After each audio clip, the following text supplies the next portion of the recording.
The laboratory at night. The lights down low. An IMAX streams a Pat Metheny version of an Ennio Morricone tune, while Dr. Jacopo Anesi, sitting in front of his ventilated biosafety cabinet, a small paintbrush in his hand, teases apart a crumpled slice of brain. The slice floats in saline solution in a shallow black plastic tray, looking exactly like a piece of ginger at a good sushi restaurant, one where they don't dye the ginger but leave it pale. Anesi takes his brush and, with practiced dabs and tugs, gently unfurls it. The slice becomes a silhouette, recognizable for what it is, what organ it comes from, even if you are not, as Anesi is, a neuroanatomist. He loves quiet nights like these, when his lab assistants set him up with everything he needs: the numbered specimen containers, the paintbrushes, the empty glass slides, and then leave him alone with his music and his work. Anesi coaxes the slice into position on the slide that lies half submerged in the tray, cocking his head, peering at it from different angles, checking to see that he has the orientation right. When you're looking directly at the slide, the left hemisphere must be on the right side of your field of view, just as it would be if you were staring into the eyes of the brain's owner.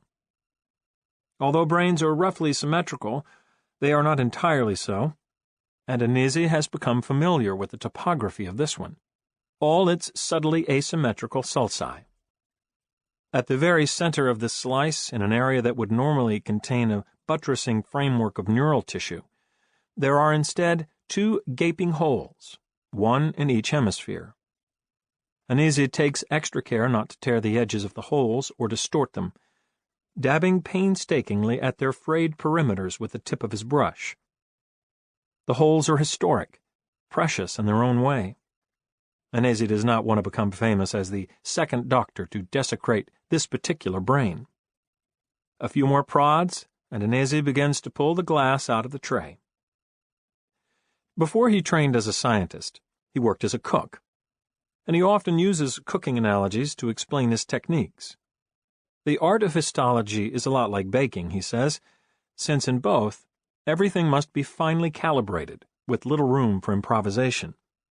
Soon the slide, with its burden perfectly positioned, is resting safely on the tepid surface of a warmer, where it will be left to dry overnight.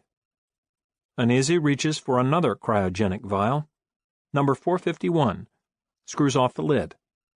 Just before he tips the next slice into the tray, he turns to me and smiles. "See how much work I have to do to clean up the mess your grandfather made?" he says. There were things Henry loved to do. He loved to pet the animals. Bickford Healthcare Center was one of the first Eden alternative facilities in Connecticut, which meant that along with its 48 or so patients, the center housed 3 cats, 4 or 5 birds, a bunch of fish, a rabbit, and a dog named Sadie. Henry would spend hours sitting in his wheelchair in the courtyard with the rabbit on his lap and Sadie by his side. He loved to watch the trains go by. His room, 133, was on the far side of the center, and from his window several times a day he could watch the Amtrak rumble past the abandoned red brick husk of the old paper mill across the street. He loved word games. He'd sit for hours and hours and work through books full of them. Many of the scientific papers that have been written about Henry over the past 6 decades describe his avidity for crossword puzzles, though in his later years he found them too great a challenge and started doing simple find-a-word puzzles instead. He loved old movies, Bogart and Bacall, that era, The African Queen, Gone with the Wind, North by Northwest. We call them classics, though of course they were not classics to him. He'd ask to see one of these movies, and a nurse or attendant would pop in a videocassette. Television sets were no shock to him, TV being a technology that developed during his time. But he never did figure out how to operate a remote control. He loved talking to people. He'd tell them stories. He told the same stories over and over, but he always told them with equal enthusiasm. When people asked him if he remembered meeting them before, he'd often tell them that yes, he thought they'd once been friends. Hadn't they gone to high school together? Even when his uncertainty about these sorts of things frustrated him, he usually remained courteous and cheerful. Compliant, too. When the scientists would come to pick him up and take him to the laboratory, he never objected, and he almost always took his meds when the nurses asked him to. On the rare occasions that he refused, the nurses knew of an easy way to get him to cooperate. It was a trick passed down over decades, from one nurse to another. "Henry," a nurse would say, "Dr. Scoville insists that you take your meds right now." Invariably, he would comply.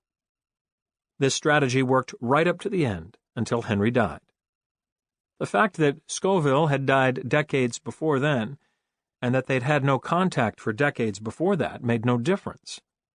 Scoville remained an authority figure in Henry's life because Henry's life never progressed beyond the day in 1953 when Dr. William Beecher Scoville, my grandfather, removed some small but important pieces of Henry's brain.